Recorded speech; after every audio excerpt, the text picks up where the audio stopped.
अभ्यास 108।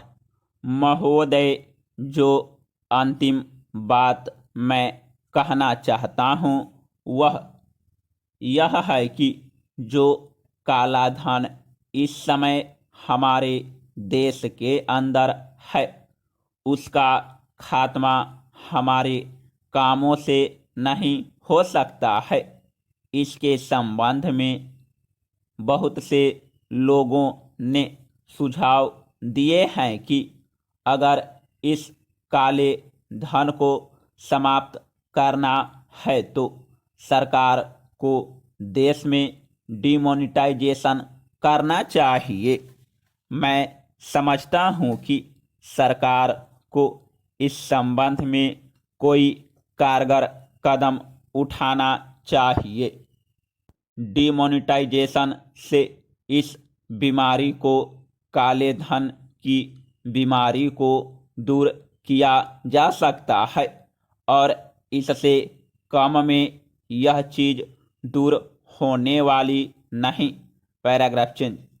आज देश के अंदर जो महंगाई है, आज देश के अंदर योजना के संबंध में जो खतरा पैदा हो गया है, हमारी मूल्य नियंत्रण संबंधी जो नीति है वह असफल होने जा रही है।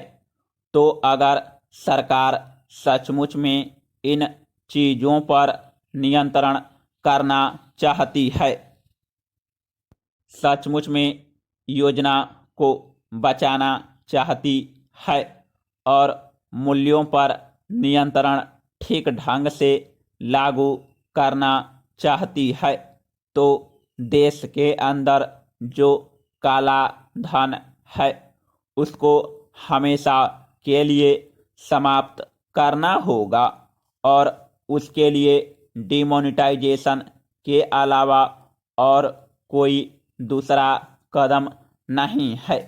इसलिए मैं कहना चाहता हूँ कि सरकार को इस दिशा की ओर बढ़ना चाहिए। Paragraph change. उपसभापति जी जो विधेयक सदन के सामने प्रस्तुत हैं, मैं उसका समर्थन करता हूँ। आज देश में जो सबसे ज़्यादा परेशानी है वह केवल ब्लैक मार्केट को लेकर है। यह जो काला बाजार देश में चल रहा है उसकी वजह से ही सारी परेशानियां हैं और इस काले बाजार के पीछे ब्लैक मनी है।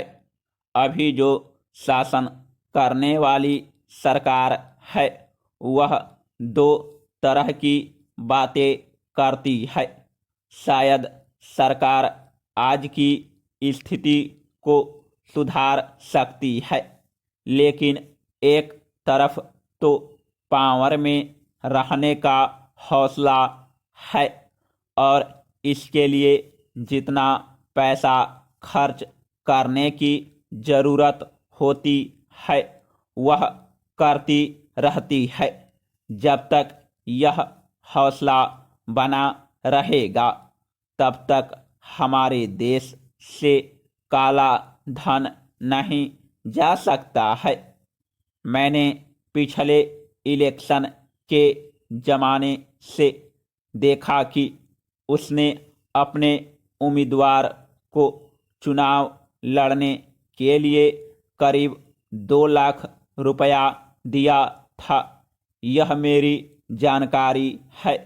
करीब करीब 2-2 लाख रुपया एक एक उम्मीदवार के ऊपर खर्च करने के लिए मिला। उस पार्लियामेंट के इलेक्शन को जीतकर शासन में कायम रखने के लिए जो पार्टी 2-2 लाख रुपए एक साधारण उम्मीदवार पर खर्च करती है, वह जो बड़े बड़े उम्मीदवार हैं उन पर कितना खर्च करती होगी। इसका अंदाजा ही लगाया जा सकता है। आखिर यह रुपया कहाँ से आता है? ओपन मार्केट से तो यह रुपया नहीं आता। वह रुपया आएगा तो उसी ब्लैक मनी से आएगा जो गवर्नमेंट अपनी चुनाव लड़ने के लिए इस तरह का चंदा करना चाहती है। निश्चित तरीके से वह देश में चाहती है कि ब्लैक मनी कायम रहे, जिससे उसका भी शासन कायम रहे। इसको रोकने का क्या उपाय होगा? इसी को रोकने के उपाय